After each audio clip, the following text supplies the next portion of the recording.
Arizona will be contacted and, in your words, if needed, be referred out, feed out.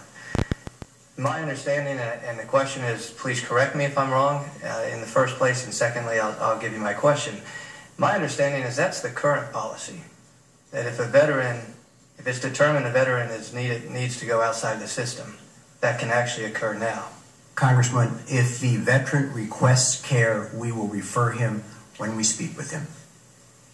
Well, in practice, and I will tell you, I've sat with my own hospital administrator in my district, and I understand in practice the hurdles that are required when that veteran requests to go outside of the system.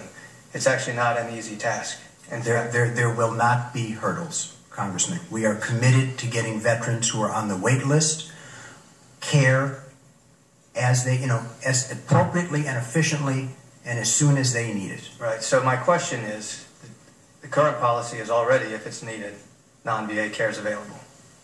If we're saying now the standard for this Friday deadline is if it's needed, a veteran can go out, how is that any different other than you're just suggesting the department's going to try harder?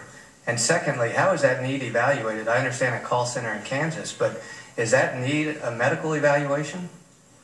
That's going to be a conversation with the veteran.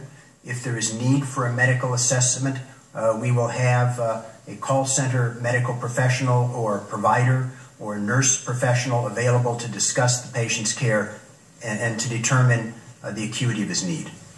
Is the standard of review going to be any more relaxed than it currently is? Congressman, it's my understanding that we are going to get these veterans care in the community.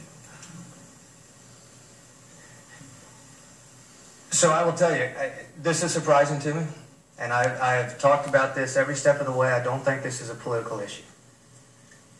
As I said at the beginning, I think the Congress and the administration can get to the bottom of long-term institutional reforms. My concern is the department currently has the authority. I know you've probably heard it a dozen times tonight. The Secretary has the authority to refer people out. You're currently indicating you're going to do that by Friday.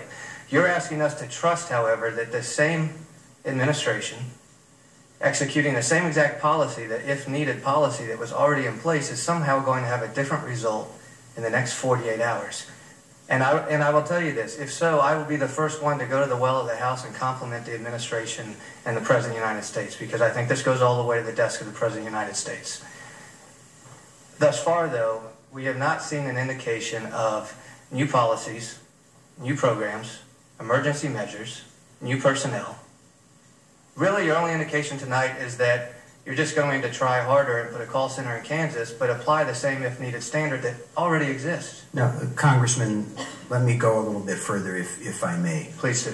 With respect to Phoenix, we have already approved the hiring of 12 more physicians. 3 of those will be online shortly.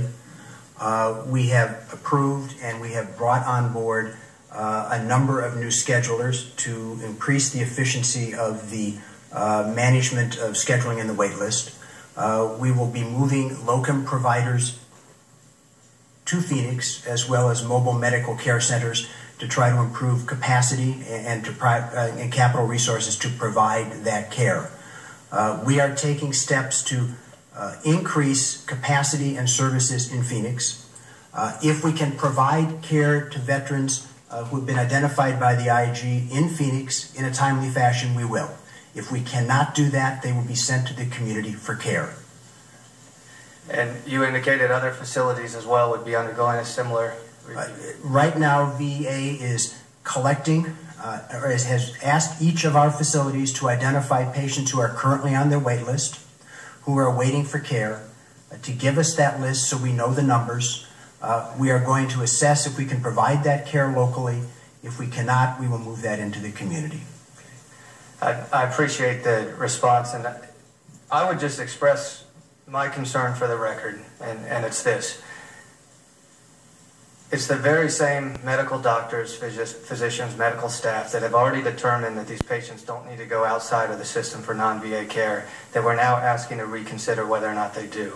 And without a dramatic shift in the administrative judgment that you can expect every one of your medical providers to exercise in this new 48-hour period, I still have great concern that it's not going to solve it, but I very much appreciate that measures are being taken, and I hope they are successful. And Mr. Chairman, I yield back. Thank you. Thank you very much, Mr. Jolly.